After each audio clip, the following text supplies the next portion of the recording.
Sur Europe 1, l'opinion de Nicolas Bétou. En lançant les cérémonies de l'année de Gaulle, hier à Montcornet, Emmanuel Macron a en réalité délivré toute une série de messages subliminaux, Nicolas.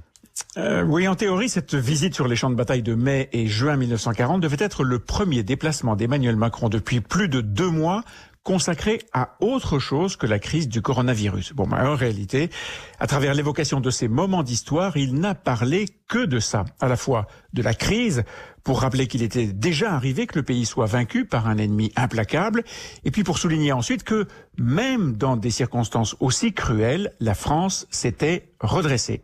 Bon, est-ce que ce n'est pas, une habitude journalistique de chercher dans un discours sur l'histoire tout ce qui se rapporte à l'actualité ? Alors oui, j'admets que ça existe et que ça peut être une facilité, mais cette fois, vraiment, il n'y a aucune ambiguïté. Tout se rapportait au présent. Tenez, cette phrase. Dans la stupeur et la sidération, notre pays essuyait une des plus rudes défaites de notre histoire. Stupeur et sidération, exactement les sentiments qui ont saisi le pays au moment du déferlement du virus. Et ce stratagème du chef de l'État lui a permis de multiplier les messages. Tenez cette autre phrase sur l'impréparation du pays à la crise actuelle. En 1940, dit Emmanuel Macron, l'armée française avait des failles, des faiblesses. Manière de reconnaître que le pays, sur le plan sanitaire, avait des failles, des faiblesses face à la crise du Covid-19.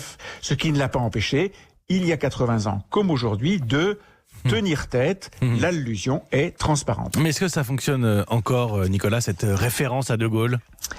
Alors c'est vrai que les Français en majorité ne l'ont pas connu ou n'ont aucun souvenir du personnage, et donc invoquer le gaullisme, d'ailleurs comme tous ses prédécesseurs, n'évoque plus grand-chose de concret, sauf si vous vous appuyez sur l'histoire pour parler du présent, dire De Gaulle, c'est l'unité de la France. Ça n'a de portée contemporaine que si cette union nationale, cette concorde nationale est votre objectif politique du moment. Même chose si vous vous appuyez sur l'histoire pour parler de vous.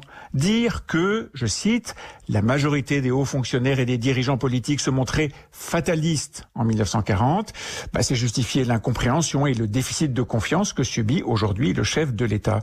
Et si le destin de De Gaulle montre, je cite encore, qu'il y a des défaites d'un jour qui portent en elles-mêmes les victoires du lendemain, alors oui, en prononçant ces mots, il y a fort à parier que le chef de l'État pensait à l'avenir d'un certain Emmanuel Macron.